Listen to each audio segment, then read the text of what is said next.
안녕하세요. 미드워드슨 가족 여러분. 오늘도 정말 이 마지막 때를 살아가는 그리스도인으로서 우리 믿음과 신앙을 지키면서 하나님 편에 서시면서 살아가시는 하루가 되시길 기도합니다.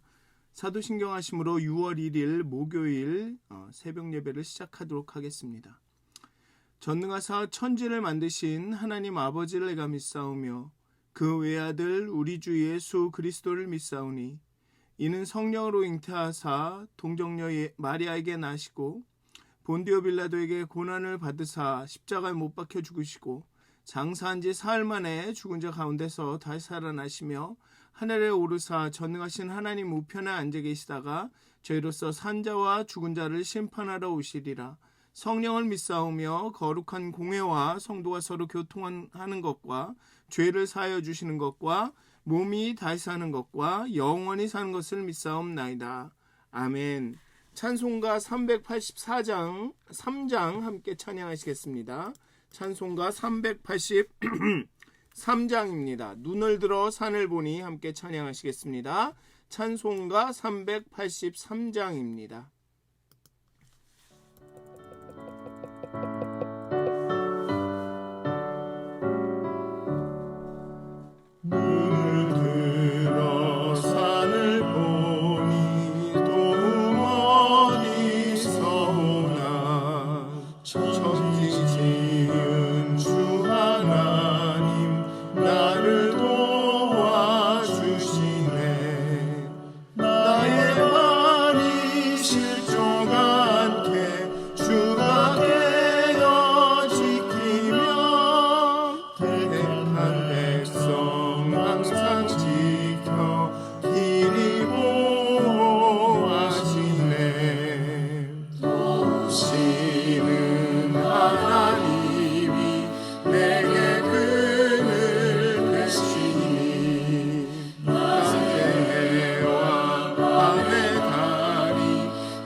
기도하시겠습니다. 하나님, 눈을 들어 산을 봅니다. 눈을 들어 하나님이 거하시는 그 거룩한 성전을 바라봅니다. 그 하나님의 하늘의 보좌를 바라봅니다. 하나님 의지 없어서, 하나님 의지할 곳 없어 하나님께로 가닙니다. 하나님만이 우리의 참 생명의 근원이시고 하나님만이 우리 힘의 근원이시기에 하나님께로 갑니다. 하나님, 이 아침에 우리의 잠자는 영혼을 깨워주시고 무뎌진 우리의 마음을 부드럽게 하여 주시고 우리의 영의 눈을 열어주시옵소서. 정말 우리 가운데 하나님을 향한 열심을 더하여 주시옵소서. 열심으로 겉옷 삼으시는 예수 그리스도를 닮아서 정말 힘들고 어려운 삶이지만 정말 마지막 때 정말 불순종과 타락으로 치닫는 세상이지만 그 가운데 우리가 믿음을 지키고 더욱 신실하게 살아갈 수 있도록 하나님 우리의 죽은 영혼들을, 메마른 영혼을 살려주시옵소서. 하나님, 성령으로 충만케 하시며 성령님께서 주시는 그 기쁨과 평화와 만족감이 충만함으로 살아갈 수 있도록 하나님, 우리의 삶의 모든 영역에 하나님이여 성령이여 역사하여 주시옵소서. 하나님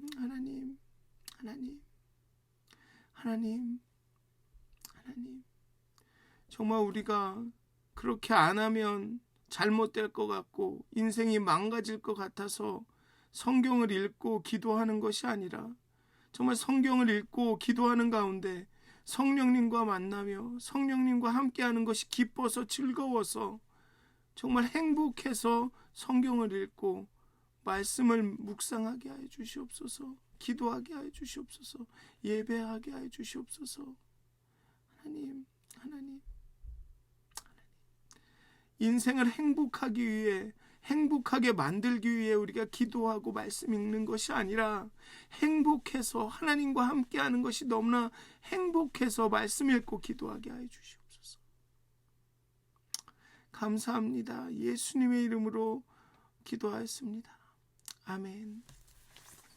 오늘 함께 나누실 말씀은 다니엘 1장 8절에서 21절까지의 말씀입니다.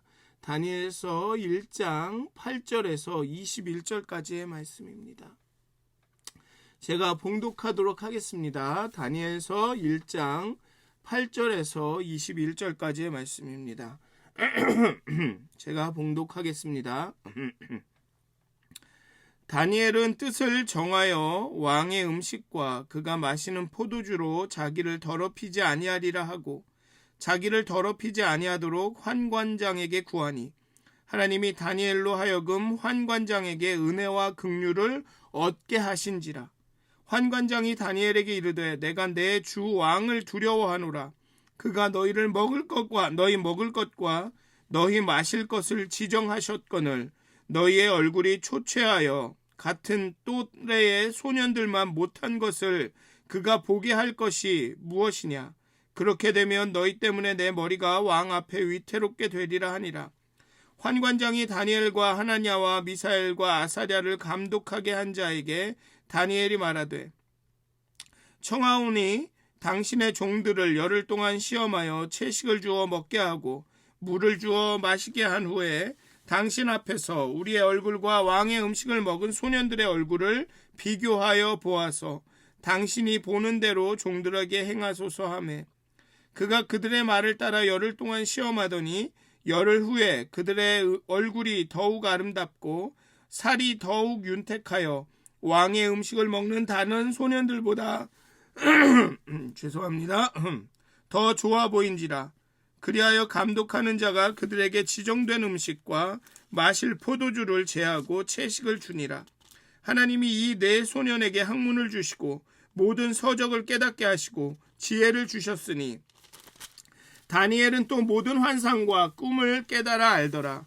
왕이 말한 대로 그들을 불러들일 기한이 찼으므로 환관장이 그들을 느부갓네살 앞으로 데리고 가니 왕이 그들과 말하여 보매 무리 중에 다니엘과 하나냐와 미사엘과 아사랴와 같은 자가 없으므로 그들을 왕 앞에 서게 하고 왕이 그들에게 모든 일을 묻는 중에 그 지혜와 총명이 온 나라 박수와 술객보다 10배나 나은 줄을 아니라.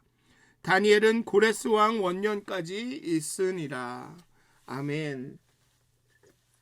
아유, 죄송합니다. 이 아침에는 목소리가 이렇네요. 오늘 본문을 보면 이제 다니엘은 뜻을 정합니다. 왕의 진미와 그의 마시는 포도주로 자기를 더럽히지 않기로 뜻을 정하였습니다. 다니엘은 이방의 나라에서 자신의 신앙과는 적대적이고 맞지 않는 이질적인 그런 문화 가운데서 분별하여서 받아들일 것은 받아들였습니다. 그렇지만 오늘 본문을 보면 노라고 말할 때는 분명하게 단호하게 말합니다. 폭력적으로 신경질적으로 말한 것이 아니라 단호하게 내가 왕의 진미와 그의 마시는 포도주로 나를 더럽히지 않겠다라고 뜻을 정하였습니다. 뜻을 정하였다라고 나옵니다. 신앙의 도전 앞에서 다니엘은 뜻을 정하였습니다. 이 뜻을 정하였다라는 말의 의미를 그 다니엘의 마음가짐을 이 단어 하나만으로는 알 수는 없지만 우리가 다니엘의 입장이 되어 상상해 보는 것이 이 본문을 통해 하나님의 음성을 듣는데 좀 도움이 될 것입니다. 내가 뜻을 정하였다라는 것이 어떤 의미일까? 데모하기로 했다, 항의하기로 했다, 항거하기로 했다라고 하지 않고 뜻을 정하였다. 왕의 음식과 그가 마시는 포도주로 자기를 더럽히지 아니하리라 하고 뜻을 정하였다. 다니엘과 느부갓네살의 궁정으로 끌려간 이스라엘의 젊은이들이 직면한 이 신앙의 도전은 풀무불이나 사자굴처럼 전면적이거나 즉각적인 도전은 아닙니다. 지금 저항하면 바로 죽는 그런 위기가 찾아오는, 아니면 눈에 띄는, 거부할 수밖에 없는, 그러니까 둘 중에 하나를 선택하라 라는 그런 아주 즉각적인 도전은 아닙니다. 좀 더 아주 미묘하죠. 세뇌 과정입니다. 이것을 거부해야 되는가 말아야 되는가 굉장히 분명하지 않은 그런 도전입니다. 풀무불 같은 경우는 황제상에 절하라, 우상 숭배할 거냐 죽을 거냐고, 사자굴 같을 거는 너 계속 기도할 거냐 안 할 거냐, 기도하려면 죽어라고. 이것은 뭐 선택의 여지가 별로 없는 그런 도전입니다. 하지만 다니엘과 이 궁전에 끌려간 젊은이들이 겪는 도전은 굉장히 미묘합니다. 분명한 전면적이거나 아주 즉각적인 도전은 아니죠. 어쩌면 우리가 지금 이 세상을 마지막 때를 살아가면서 겪는 도전과 비슷할 수도 있습니다. 비슷합니다. 그렇게 봐야죠. 예전에는 너 믿으면 믿을래 죽을래 라는 도전이었다면, 너 믿으면 교회 가려면 너 학교에서 점수 못 받아, 아니면 예전에는 어떤 여자분들은 시어머니와의 갈등을 겪어야 됐죠. 뭐 머리가 싹 잘린다든가, 뭐 눈썹을 싹 깎아버린다, 이런 도전이었습니다. 근데 지금은 좀 더 미묘하죠. 또 궁정 밖에 머물고 있는 이스라엘의 포로에 비하면 이것을 도전이라고 말할 수 있는지도 모르겠습니다. 다니엘은 이름도 바꾸고 누릴 수 있는 것을 누리고 삽니다. 학문도 배우고요, 언어도 배우고 합니다. 그의 저항의 정도도 그냥 왕의 음식과 진미와 포도주를 먹지 않는 것입니다. 그렇다고 금식도 아니고 그냥 그거만 빼고 야채, 식물은 먹는 거죠. 그리고 그렇게 저항을 통해 얻게 되는 승리도 오늘 본문을 보면 뭐 얼굴이 다른 소년보다 뭐 괜찮아지는 것, 나아 보이는 것, 건강해 보이는 것 정도입니다. 뭐 이것들을 고려하면 굳이 다니엘이 그래야만 했나? 뭐 바벨론 정부를 위해서 대항해서 뭐 어떤 파업을 하는 것도 아니고 굉장한 대항을 하는 것도 아닌데 꼭 그래야만 했나라는 의문이 들기도 합니다. 다니엘은 그렇지만 다니엘은 도전 같아 보이지 않는 도전이지만 이 도전에 대해 아주 단호하게 대처합니다. 단호하게 왕의 진미와 그의 마시는 포도주를 거절합니다. 그 이유는 자기를 더럽히지 않기 위해서입니다. 자기 정체성을 지키기 위함입니다. 지금 바벨론에서도 바벨론을 그 바벨론으로 만드는 중심에 있습니다. 바벨론이라는 세계의 중심, 그 세계를 만드는 문화의 중심인 그 궁정에 있습니다. 하나님을 섬기는 자로서 다니엘의 정체성에 위협이 되는 적대적인 문화의 중심에 있습니다. 그런데 이름도 정체성과 관련이 있고 사실은 학문과 언어도 그의 유대인으로서의 정체성과 관련이 있습니다. 오히려 정체성이라고 따지면 이름이 더 자기 정체성에 관련이 있는 거죠. 그런데 이름과 학문과 언어는 거부하지 않고 왕의 진미와 포도주만을 거부합니다. 좀 생각해 볼 만한 문제죠.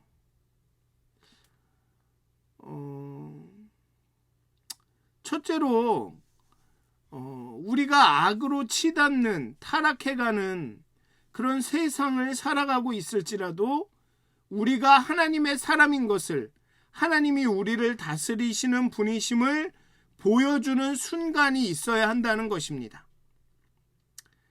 내가 세상과 다르다라는 것을 세상 혹은 자기 스스로 확인할 수 있는 그런 순간이 있어야 된다는 것이죠. 별것 아닌 것처럼 보일지라도 끊임없이 소소하게라도 저항해야 한다는 것입니다. 그냥 세상이 그러니까 남들도 다들 이러니까라고 해서는 안 된다는 것입니다. 주일은 빠지지 않고 교회를 나가겠다라는 결심도 어쩌면 그러한 종류의 저항일 수 있습니다. 남들은 다 주일날 일이 있고 사건이 있고 그러면은 그냥 한 번씩 빠지고 그런다. 그렇지만 나는 그럼에도 불구하고 주일 예배는 빠지지 않겠다. 그런 것도 그러한 저항의 순간이고 내 정체성을, 내가 하나님의 사람임을 잊지 않겠다라는 그런 결심일 수 있습니다. 아니면 아침에 일어나면 꼭 기도는 하겠다. 그런 것들이, 그런 아주 소소한 별것도 아니고 남들은 왜 꼭 그렇게까지 해야 돼? 라고 질문할 수 있는 아주 작은 것들일지라도 내가 마음에 정해서 나를 더럽히지 않겠다. 나는 정체성을 지키겠다. 내가 하나님의 자녀임을 나 스스로 또는 다른 사람들에게 확실히 보여주겠다라는 그런 작은 끊임없는 저항의 순간들을 우리가 만들어 가야 된다는 것입니다. 바벨론을 탈출하지 않고 그 문화 속에서 살아가면서 바벨론의 체계 안에서 그 체계에 고위직에 오르더라도 어떤 순간에는 저항해야 한다는 거죠. 그래서 왕의 진미와 포도주를 거절하고 나는 그것을 먹지 않겠다라고 다니엘은 결심한 것이고, 어떤 순간이라도 법으로 금지한다 할지라도 나는 아침에 일어나서 동편창을 열고 기도를 하겠습니다. 라는 것이 다니엘에게는 저항인 거죠. 그 저항이 때로는 굉장히 사자굴과 같은 큰 그걸 뭐라 그러죠? obstacle을 만나는 거고, 장애를 만나는 거고, 그런 순간이 있다는 것입니다. 어떤 순간에는 그렇게 소소하게 저항해야 한다는 거죠. 우리가 마음을 정해서 나는 새벽 예배는 꼭 참석할 것이다. 아침에는 못 일어나도 나중에 그 유튜브는 꼭 듣고 성경을 읽을 것이다. 이런 것들이 다 그러한 저항이라는 겁니다. 누가 보면 하루 좀 스킵해. 그래도 큰일 안 나. 할 수 있습니다. 그럴 수 있습니다. 그렇지만 나는 그럼에도 이것을 이렇게 결심해서 뜻을 정하여서 이렇게 하겠다. 그런 저항들이 계속 우리에게 소소한 것들이 있어야 되죠. 다니엘이 제2인자가 바벨론의 2인자가 되어서도 바벨론을 여호와를 섬기는 나라로 바꾸지 않습니다. 바벨론의 우상들을 다 쓸어버리지 않습니다. 그냥 묵묵히 자신은 창을 열고 기도합니다. 그러다가 사자굴에 던져집니다. 우리는 이게 우리에게 어떤 의미가 있는지, 다니엘의 이러한 행동이 어떤 의미가 있는지 우리는 고민해 봐야 합니다. 마지막 때를 살아가는 사람들이 그 신앙의 적대적인 그런 문화와 세상을 살면서 어떻게 저항해야 되는지를 다니엘이 어떻게 보여주는지를 좀 생각해 봐야 합니다. 2인자가 됐습니다. 바벨론의 2인자가 돼서 그 바벨론의 모든 정치 문화 사회를 관장하지만 다니엘은 바벨론의 우상을 쓸어버리지 않습니다. 여호와를 섬기는 나라로 바벨론을 바꾸지 않습니다. 그냥 묵묵히 창을 열고 하나님께 여호와께 기도합니다. 그러다가 사자굴에 던져집니다. 이게 도대체 어떤 의미가 있습니까? 우리에게 이 마지막을 살아가는 우리에게 다니엘의 이 모습은 어떤 의미가 있는지 여러분들이 좀 고민해 보셨으면 좋겠습니다. 다니엘은 세상에 끊임없이 저항했습니다. 바벨론에 끊임없이, 그 바벨론의 문화에 끊임없이 저항했습니다. 그런데 신기하게도 바벨론은 여전히 오히려 다니엘 때문에 강성해집니다. 바벨론이 망하는 게 아닙니다. 다니엘은 바벨론이 더 강성해지도록, 풍성해지도록 열심히 바벨론을 위해서 일합니다. 그런데 또 바벨론에 대해서 저항합니다. 이게 도대체 우리에게 어떤 의미가 있습니까? 어떤 말씀을 이 다니엘의 모습으로 하고 계신 겁니까? 하나님은 좀 고민해 보셨으면 좋겠습니다. 그리고 여기서 더럽히다라는 의미가 무엇인지 또 생각해 봐야 됩니다. 왜 왕의 진미와 포도주가 더럽힌다고 생각을 했을까? 왜 자신을 더럽히지 않기 위해서 왕의 진미와 포도주를 거절했는가? 첫째로 제의적인 더러움을 생각할 수 있습니다. 시체를 만지면 부정해져서 하나님께 제사를 드릴 수 없는 경우와 같이 그렇게 제의적으로 부정해지는 것을 의미하는 것으로 볼 수 있습니다. 돼지고기를 먹으면 부정해진다든지. 그렇다면 왕의 진미에 율법이 금하는 고기나 어떤 것들이 있다라고 생각할 수 있습니다. 근데 이게 굉장히 합리적인 추론입니다.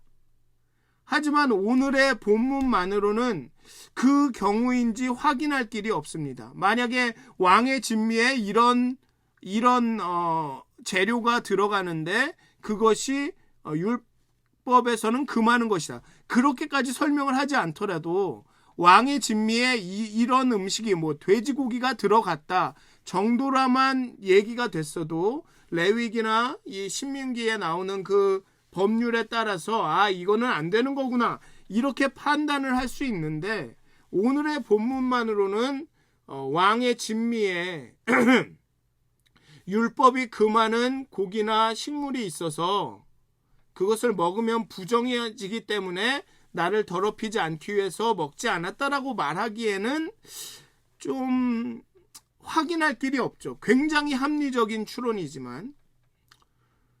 그리고 둘째로 이게 더럽히다라는 의미는 우리가 보통 알고 있는 의미로 이 왕의 진미와 포도주가 우상에게 제물로 바쳐졌다라는 것이죠. 그렇기 때문에 이것을 먹게 되면 하나님 앞에 더러워진다는 것입니다. 우상 숭배를 하는 것과 똑같아지기 때문에. 그렇기 때문에 먹지 않겠다. 나를 더럽히지 않겠다라고 말한 것입니다. 근데 이게 합리적으로 들리기는 합니다.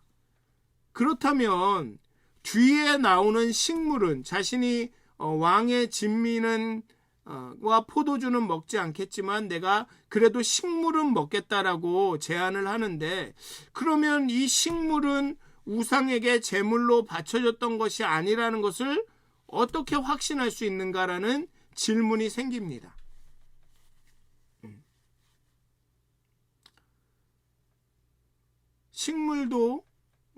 식물도 바쳐진 걸 수도 있죠. 그런데 여기 뒤에서는 또 식물은 먹겠다라고 하니까 과연 이게 우상에게 제물로 바쳐졌던 것이라서 더럽히지 않으려고 내가 먹지 않겠다라고 했는지 좀 뭐라 그럴까요? 이 합리적인 추론이긴 하지만 그렇다라고 말하기에는 또 의문이 생깁니다. 그리고 셋째로 왕의 진미와 포도주를 먹는다는 것은 왕과 친밀한 관계가 있음을 의미합니다. 그래서 친밀하고 가까운 사람들은 왕의 식탁에 초대되어서 왕과 함께 음식을 먹게 되는 것이죠. 그리고 그렇게 왕과 함께 음식을 먹는다는 것은 그 사람이 상당한 지위를, 왕의 신뢰를 얻었음을 의미합니다. 또 역으로 말하면 이 사람이 그 왕의 신복임을, 왕에게 협력하고 왕과 가까운 사람임을 드러내죠. 왕과 함께 음식을 먹는다는 것은 왕을 해치거나 독살할 기회를 얻을 수 있다는 의미에서 왕과 친밀한 관계가 있다는, 그 관계에 기반을 두고 어떤 특혜와 특권을 누린다는 의미입니다. 그렇다면 다니엘은 이스라엘을 배반하고 바벨론에 붙어버린 매국노라는 비난을 피할 수가 없습니다. 그래서 다니엘이 왕의 진미와 포도주를 거절한 것은 그러한 이스라엘을 배반했다라는, 이스라엘을 팔아버린 매국노라는 그런 비난으로부터 자신을 지키려는, 그렇게 자신의 이름을 더럽히지 않겠다라는 해석이 가능합니다. 그런데 이 해석도 그 바벨론의 문화와 언어와 모든 것을, 학문을 다 배우고 이름까지 바꾼 다니엘이 이제 와서 그런 걱정을 했을까 하는 그런 생각이 듭니다. 차라리 그런 의미라면 자신의 이름을 지키는 것이 낫지 않았을까? 굳이 왕의 진미와 포도주를 거절할 이유가 있었을까라는 생각이 들죠. 그래서 제의적으로 그래서 더럽히지 않으려고 했다. 아니면 이것이 우상에게 드려진 것이라서 먹지 않으려고 했다. 그리고 왕과의 어떤 친분을 나타내서 왕이 이스라엘을 배반하고 바벨론 사람이 되었다라는 그런 어떤 자신의 이름을 더럽히지 않기 위해서 이렇게 했다라는 것은 다 합리적인, 그렇게 우리가 볼 수도 있지만, 그래도 제가 생각하기에 좀 더 역사적으로 볼 때 좀 더 이럴 수도 있겠다라고 생각이 드는 것은 무엇이냐 하면 이 출애굽과 가나안 정착의 역사를 좀 들여다보면 이 더럽히지 않겠다라는 의미가 좀 더 합리적이다라고 생각이 듭니다. 즉 광야를 거쳐서 가나안에 들어갈 때 모세는 이스라엘이 가나안의 풍요함에 정신을 잃고 하나님을 잊게 될까봐 걱정을 합니다. 신명기 8장 12절에 보면 이렇게 말하죠. 내가 먹어서 배부르고 아름다운 집을 짓고 거주하게 되며 또 내 소와 양이 번성하며 내 은금이 증식되며 내 소유가 다 풍부하게 될 때에 내 마음이 교만하여 내 하나님 여호와를 잊어버릴까 염려하노라 라고 말합니다. 그래서 유대인들은 하나님을 잊지 않기 위해서 6월절에 누룩 없는 빵과 쓴 식물을 먹으면서 하나님을 기억하죠. 하나님을 잊지 않습니다.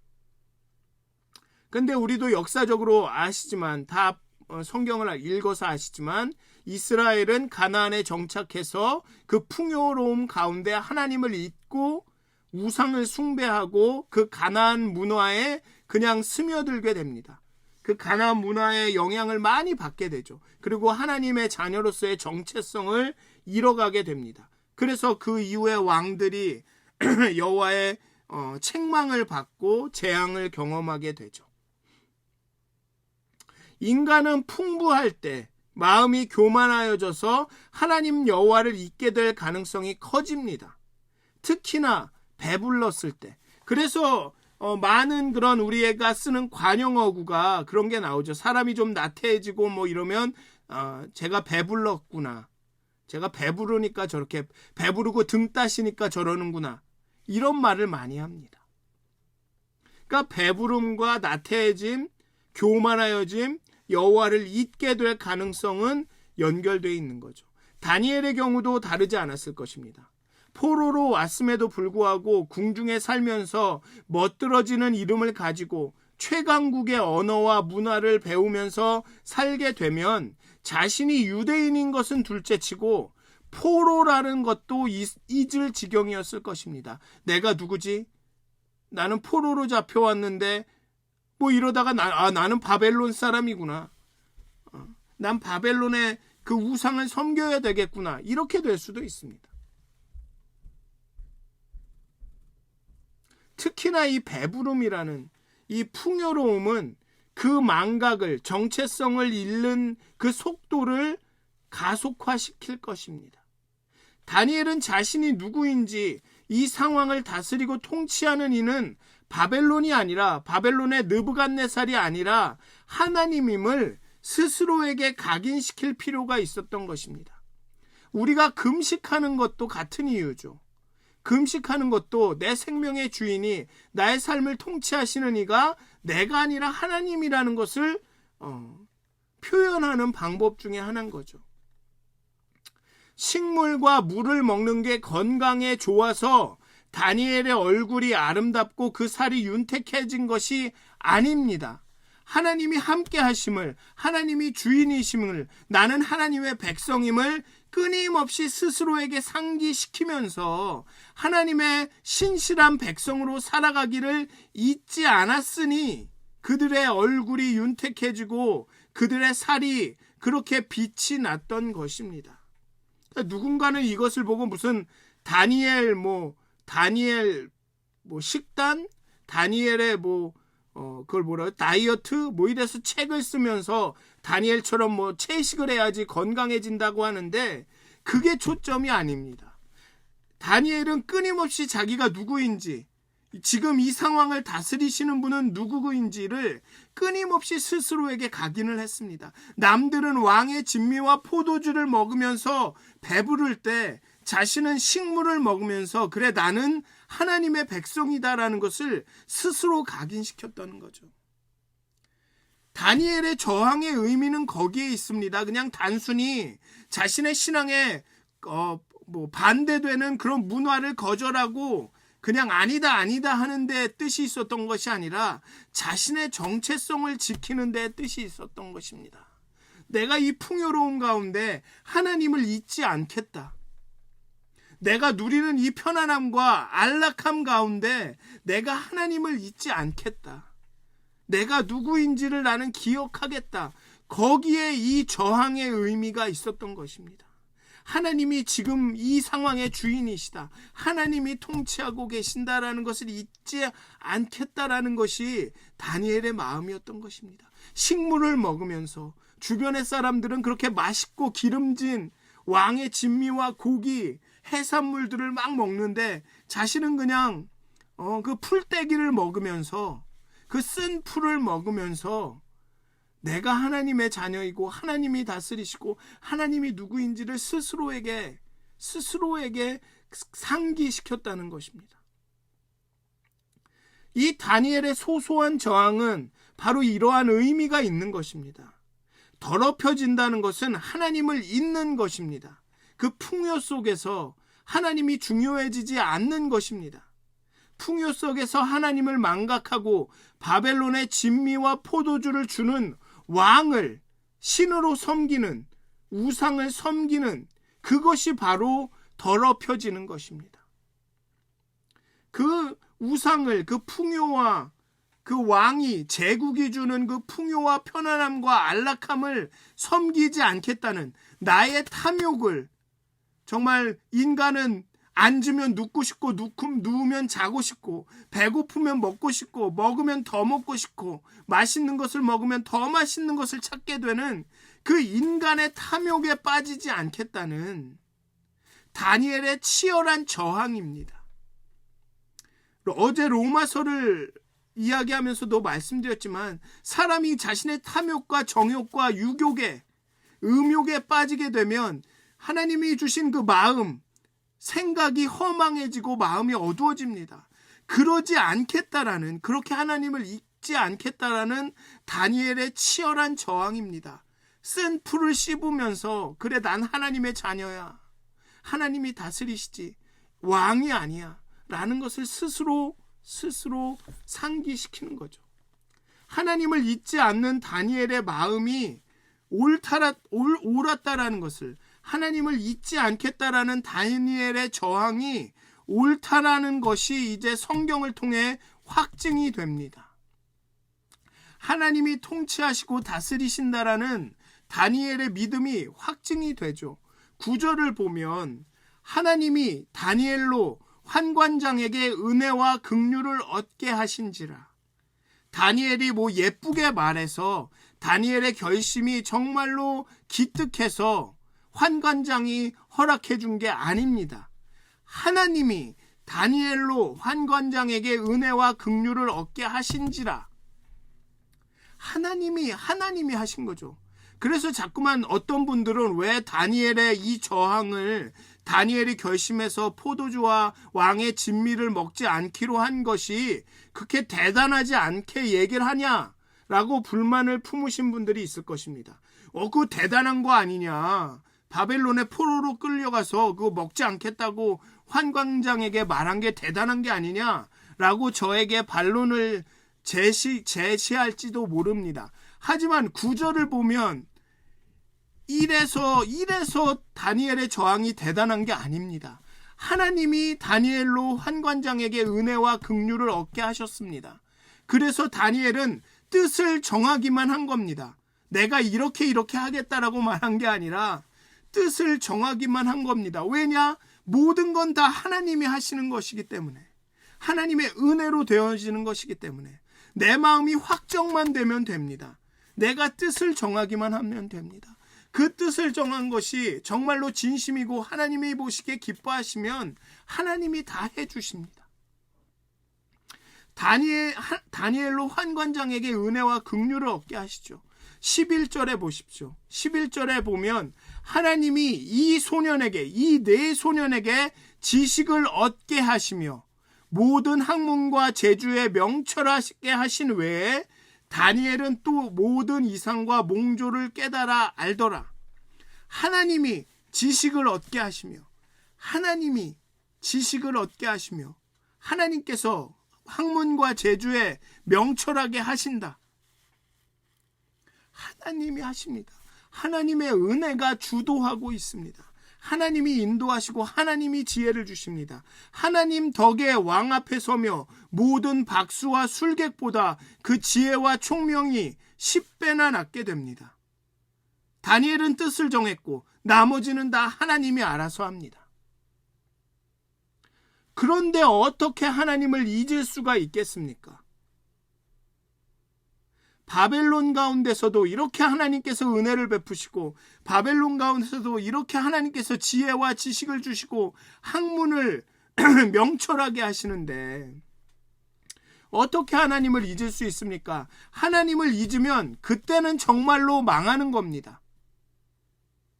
하나님을 잊으면 그때는 정말로 끝나는 겁니다. 바벨론에게 이스라엘이 망해서 망한 게 아닙니다. 바벨론에게 포로로 끌려가서 망한 게 아닙니다. 이스라엘은 하나님을 잊어서 망했습니다.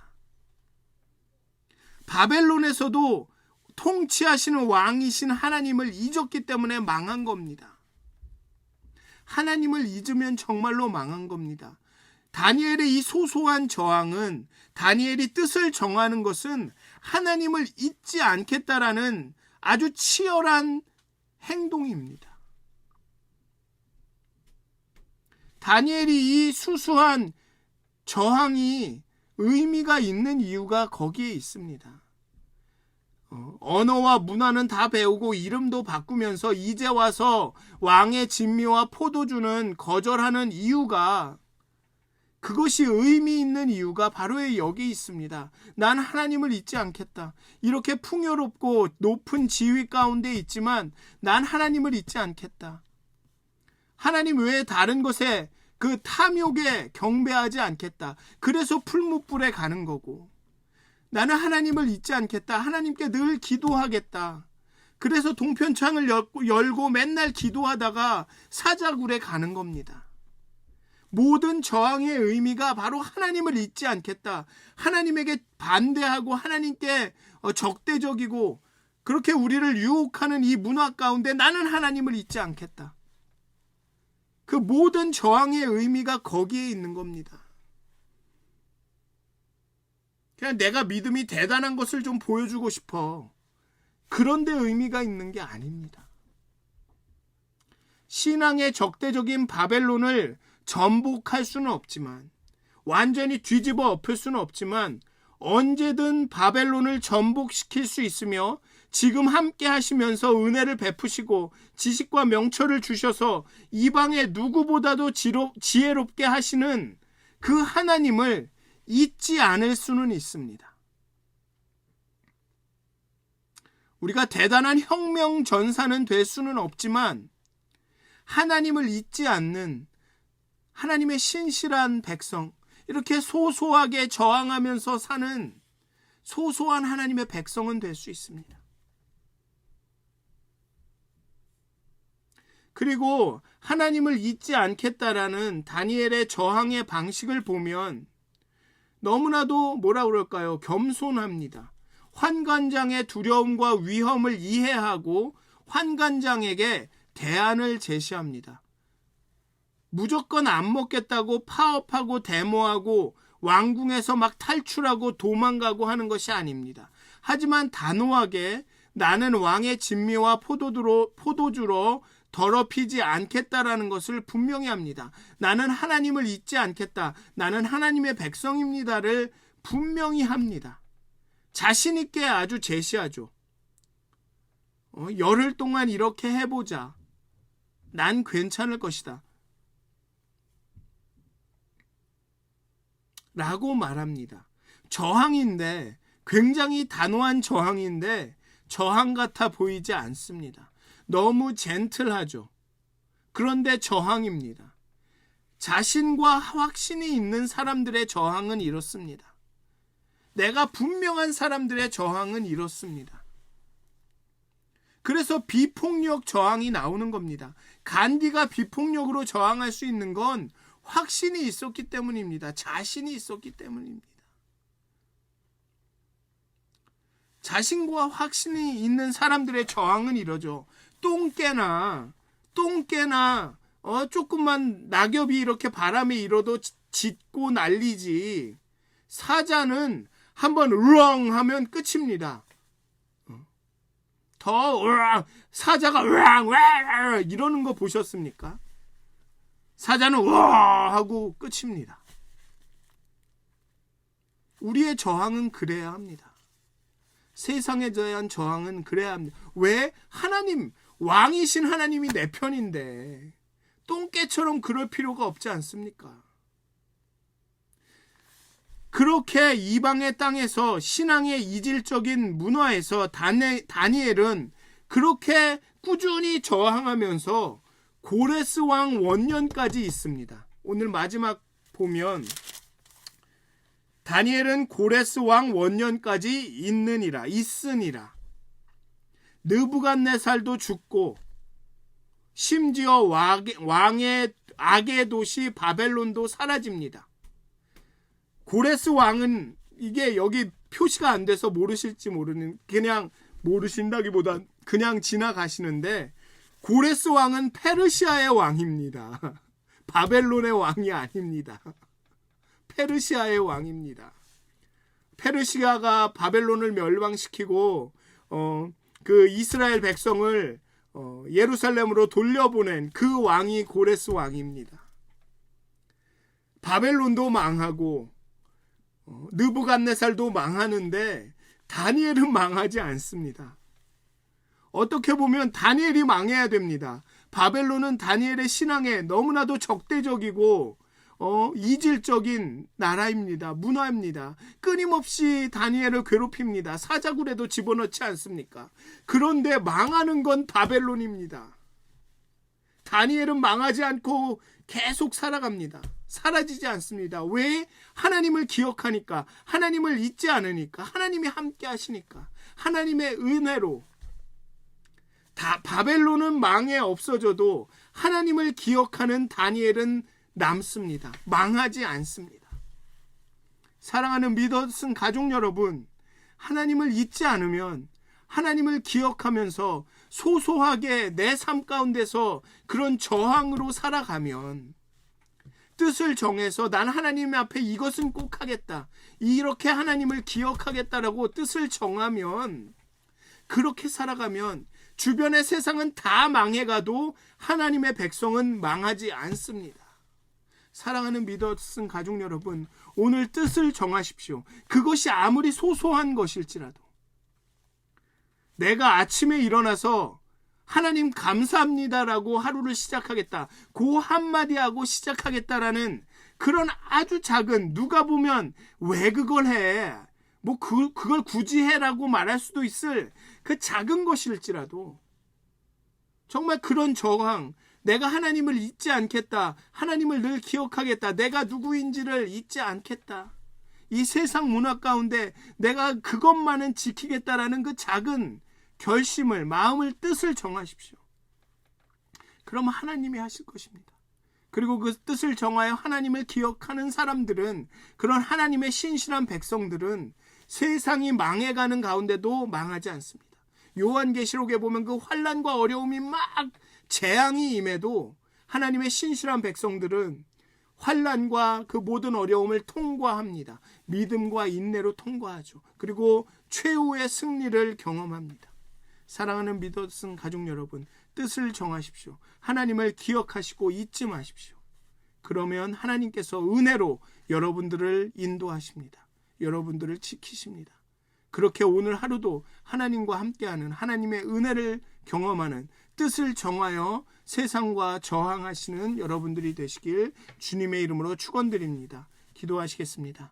하나님, 다니엘이 뜻을 정하여 정말 자신의 정체성을 지키기로, 하나님을 잊지 않기로, 하나님을 늘 기억하기로 결심할 때 하나님께서 은혜로 정말 그 환관장에게 은혜를 얻게 하시고 또 지식을 더하시고 그 모든 학문과 그런 지식에 있어서 정말 명철케 하셨습니다. 그렇게 정말 세상에 그 바벨론의 그 누구보다도 지혜로운 자로 정말 만드셨습니다. 하나님, 우리가 이 세상을, 이 마지막 때를 살아갈 때 우리가 뜻을 정하여 하나님을 잊지 않기로, 하나님을 늘 기억하기로 결심하게 하여 주시고 정말 하나님의 은혜로 이 마지막 때를 살아가서 기필코 그 마지막 때에 그 종말에 승리하는 우리가 될 수 있도록 하나님 인도하여 주시옵소서. 감사합니다. 예수님의 이름으로 기도하였습니다. 아멘. 하늘에 계신 우리 아버지여, 이름이 거룩히 여김을 받으시오며 나라가 임하옵시며 뜻이 하늘에서 이루어진 것 같이 땅에서도 이루어지이다. 오늘 우리에게 일용할 양식을 주옵시고 우리가 우리에게 죄 지은 자를 사하여 준 것 같이 우리의 죄를 사하여 주옵시고 우리를 시험에 들게 하지 마옵시고 다만 악에서 구하옵소서. 나라와 권세와 영광이 아버지께 영원히 싸움나이다. 아멘. 오늘도 행복한 하루, 정말 하나님을 늘 기억하시는 하루가 되시길 기도합니다.